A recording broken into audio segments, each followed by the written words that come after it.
And welcome back, Mindsetters. Hope you had a nice little break there. You went and did whatever you had to do, but you're now back. You're ready to go. You've got your pens and pads out, and you're gonna make some notes because notes are important because that's how you pass exams. And remember, guys, I just want to make sure that you post to win these awesome prizes. But on that note, this is where I hand over to Mr. Bruce. Bruce, take it away. Right, thanks, Ty.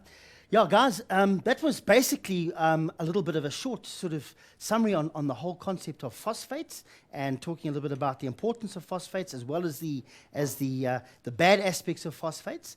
And what I thought I'd do in the last sort of 10, 12 minutes is start looking at the lithosphere now, not so much from the minerals that we get out, but having a look now at the energy resources that the lithosphere can provide to us. And as I said at the beginning of the show, I'd like to focus firstly on the coal industry, okay, and speak very generally a little bit about the coal industry itself.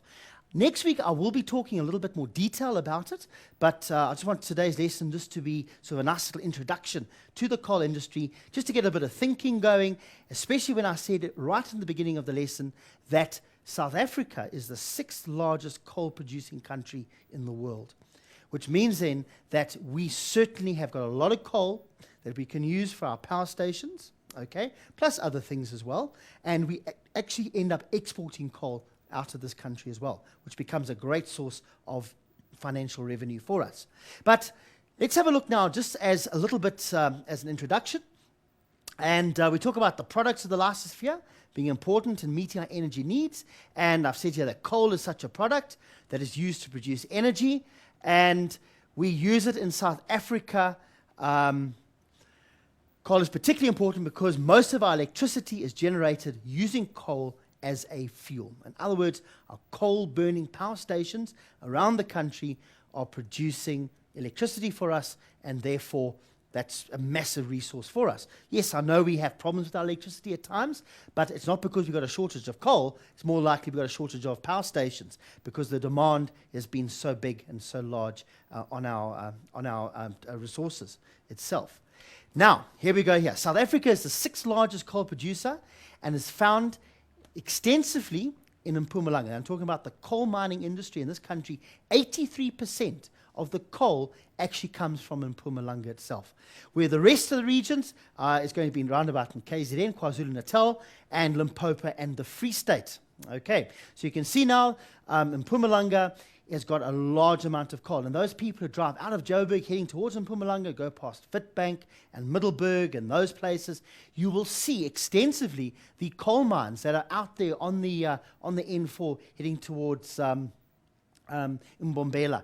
And you can see now that you have conveyor belts. If you watch very carefully and you are quite observant, you actually see conveyor belts that go from the coal mines that head straight off to those large power stations that they have along the route, because the whole time they're having to supply a continuous supply of coal so they can burn, heat the water up, which produces the steam, which drives the turbine, which generates electricity, and people might remember that we spoke in grade 12 about electrodynamics and the formation of electricity using generators. So certainly something that is all interlinked very, very nicely indeed.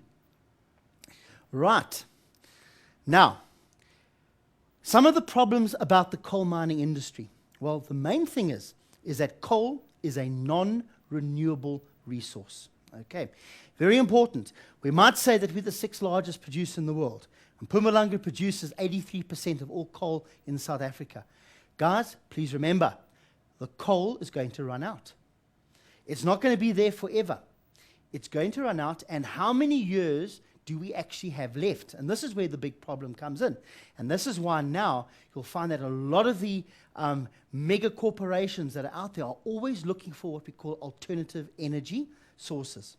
Where can we now find alternative energy? Now, if we talk about electricity, well, what do we have? Well, a lot of people say, well, we've got nuclear power, okay? We all know nuclear power, very clean, okay, very efficient, but people are always worried about it because it can be massively hazardous if things go wrong. We can talk about hydroelectric power, okay, as another renewable resource, okay, as an alternative. We can talk about wind power, and we're starting to talk about more and more in this country about wind farms, Okay, and there's even tidal power where they use the actual force of the change of tides of the ocean to actually generate electricity. So there is certainly a lot of technology out there that is now trying to replace our coal in terms of running out and making sure that we do have an alternative energy resource out there. We do have a nuclear power station in South Africa. I think a lot of you guys know that we have Koeberg in the Cape. And everything's going very, very well with Koeberg, and it supplies a large amount of electricity for Cape Town, which is great. The rest of our power stations in this country are coal burning. Now, straight away, what other problems do we have? With burning of coal, straight away, a lot of you people will probably jump up and down and say, hang on, we are going to be producing large quantities of greenhouse gases. Okay, and that, unfortunately, guys, is one of the big problems with burning our with burning of coal. We produce our greenhouse gases. Now, guys, let's quickly remind ourselves, what do we mean by a greenhouse gas?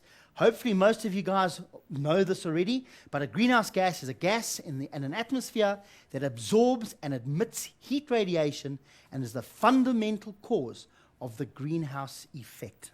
Okay. So, important here, absorbs, okay, let's get a different color, absorbs and emits heat radiation. Now, how does this actually work? And this is where it becomes very important, and I'm just going to extend the page a little bit, and we're going to talk about it. Right. If this is the Earth's surface, okay, and what happens now is that there's the sun, and during the day, the sun is going to heat up the Earth, okay? Right, so radiant energy from the sun comes in, and the Earth is heated. Now, at night, what happens? Well, heat energy from the sun now starts to escape, okay?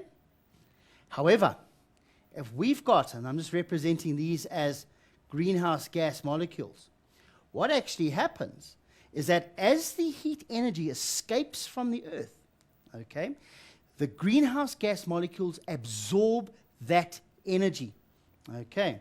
They absorb it. So the energy now becomes absorbed in the molecule. In other words, it traps the heat energy. It traps it, okay? In other words, the energy does not now dissipate out into space as it normally should to cool the Earth down. It's now trapped by the greenhouse gas molecules. That means that the overall temperature of the Earth is now going to start to increase because we are not having this natural release of heat energy. Plus, that those molecules themselves can actually emit that heat energy out. So in other words, they can emit it back downwards to the Earth itself. So can you see now, while we talk about this problem called global warming? Global warming is that phenomenon where we are not able to lose or dissipate out the energy from the sun effectively, and therefore the energy of the sun is actually trapped in our atmosphere. And therefore, the overall temperature of the atmosphere starts to rise, and the Earth becomes a little bit warmer. And what happens? When the Earth becomes warmer, well, it starts affecting the polar ice caps. Polar ice caps start to melt. Sea levels start to rise. We start seeing very strange events in our weather patterns. And I think over the last 10 years, I think a lot of you guys can probably identify probably 5 very strange events that have happened in the world in terms of weather changes. Terrible floods, terrible droughts. Okay, even in South Africa, we've had some very interesting weather where we've had snow in Joburg for the first time in 30 odd years. Okay, and you know, is that all coming down to global warming? Well, a lot of the scientists seem to think so. So guys, we can see now that coal, although a massively efficient substance for our energy needs, can also have this huge problem. Okay. Now, while we've spoken about these greenhouse gases that absorbs and emits heat radiation, okay, that cause the greenhouse effect, what are these gases that actually are produced okay, as a result of burning coal? Well, these are the 5 main greenhouse gases that are present in the Earth's atmosphere. Not all of them are produced through coal burning, okay? A lot of them are, though. Water vapor, okay? Water vapor, H2O, okay? Carbon dioxide, now that's a big one, okay? Carbon dioxide is a very, very bad greenhouse gas. That is definitely produced from the burning of coal-based substances. Okay, even our carbon-based substances like petrol and diesel in cars also produce carbon dioxide as well as carbon monoxide.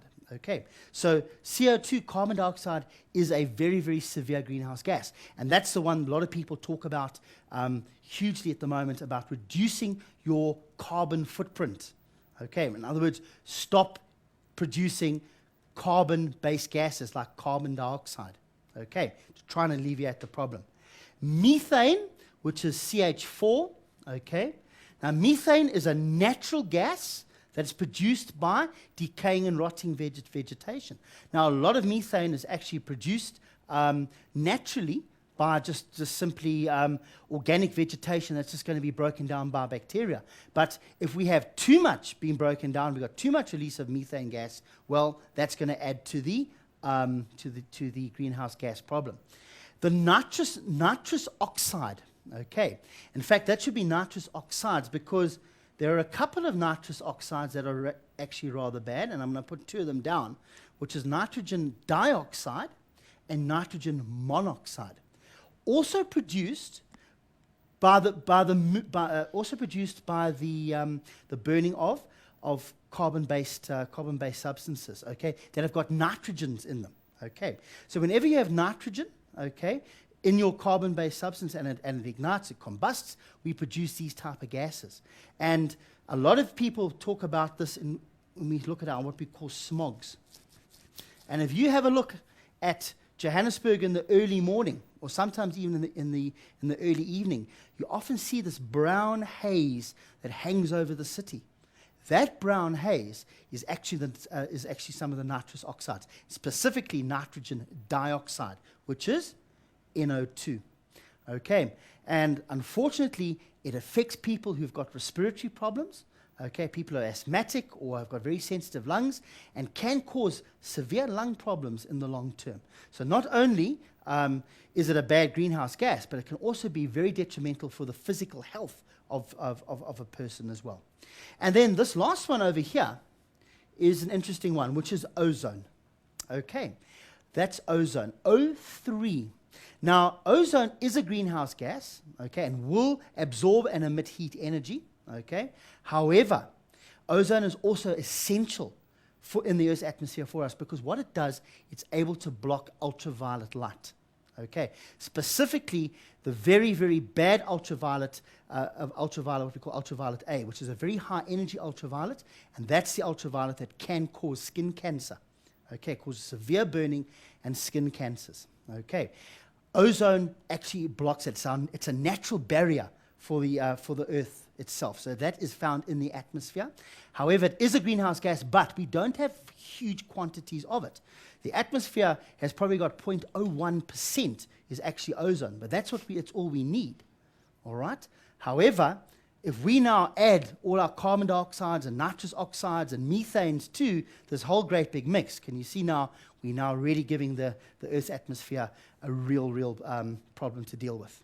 Okay, but those are the 5 basic greenhouse gases that we have to manage.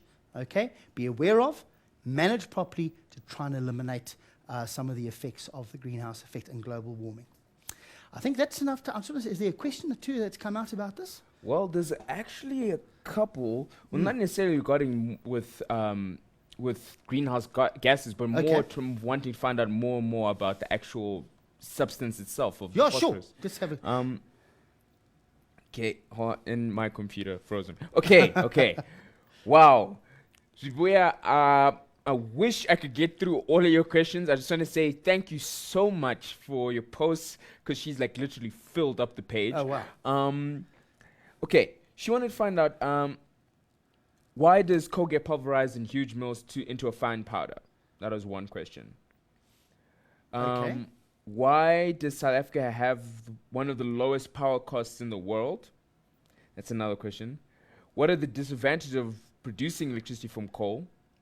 Why does coal contain a wide range of compounds? Okay. Why are most coal-fired power plants built in Mpumalanga?